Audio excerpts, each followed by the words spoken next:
Shtatori i varosur në 1.5 metra borë shpëtohet turisti. Një turist i varosur nga një ortek në veri të Norvegjisë është nxjerrë gjallë në një operacion shpëtimi. Burri rreth të 40-ave kaloi shtatori bllokuar në ndëbor dhe u gjeti vetëdijshëm në rreth 1.5 metra dëbor pak pas mesnate në komunën e Lingen.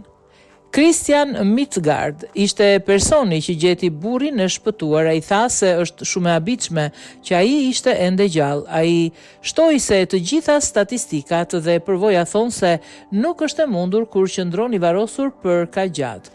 Njerëzit varosur në ndëbor nga orteku zakonisht mbyten rreth 10 minuta, ka thënë doktor Adum Heltland, një studiues i ortekve në Universitetin Arktik të Norvegjisë. Ai theksoi se disa mbjetojnë më gjatë, por shtator janë pothuajse unike në histori, ka thënë ai.